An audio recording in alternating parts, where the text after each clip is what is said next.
महाभारत में भगवान कृष्ण ने सिर्फ अर्जुन का ही विषाद खत्म नहीं किया, कर्ण को भी बहुत बड़ी सीख दी।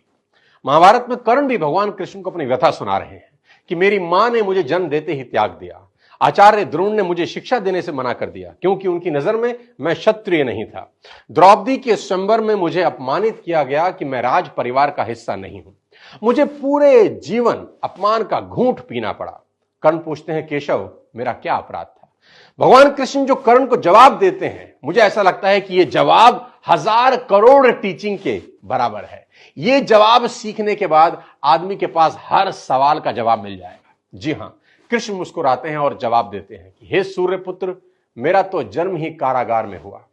मेरे पैदा होते ही मृत्यु मेरी प्रतीक्षा कर रही थी। जिस रात मेरा जन्म हुआ उसी रात मेरे मां बाप से मुझे जुदा कर दिया गया और जहां पहुंचा वहां सब काम मुझे ही करने पड़े। गायें चराने से लेकर गोबर उठाने तक सब काम करता रहा। सिर्फ 2 दिन का था, मेरे ऊपर राक्षसों ने हमला कर दिया। मुझे बारंबार जान से मारने की कोशिश की गई। मेरा अपना सगा मामा मेरी जान का दुश्मन था। मेरे जीवन की चुनौतियां कहां कम थी। अन्याय जीवन भर मेरे साथ भी होता रहा।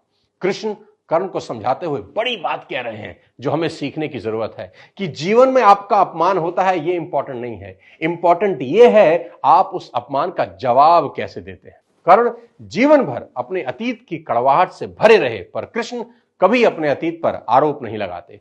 कर्ण पीछे की ओर देखते हैं और कृष्ण आगे की तरफ।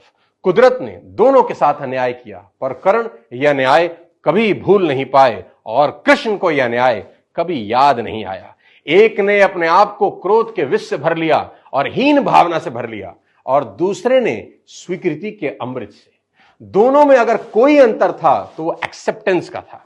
कृष्ण ने हंसकर अपनी नियति स्वीकार कर ली और कर्ण कभी अपनी नियति स्वीकार नहीं कर सके और परिणाम में कर्ण अधर्म के पक्ष में लड़ते हुए अकाल मृत्यु को प्राप्त हुए। परिस्थितियों का चक्र चलता रहेगा। कई बार लगता है कि भाग्य ने धोखा दे दिया। ये चुनाव हम पर है कि हम कर्ण की तरह रोएं या कृष्ण की तरह जीवन को उत्सव में बदल दें। जीवन में रोने के लिए नहीं, हंसने के कारण ढूंढने हैं, क्योंकि जीवन तो भगवान का भी कहां सरल था। जीवन है तो समस्या होगी ही, समस्या है तो हल भी होगा।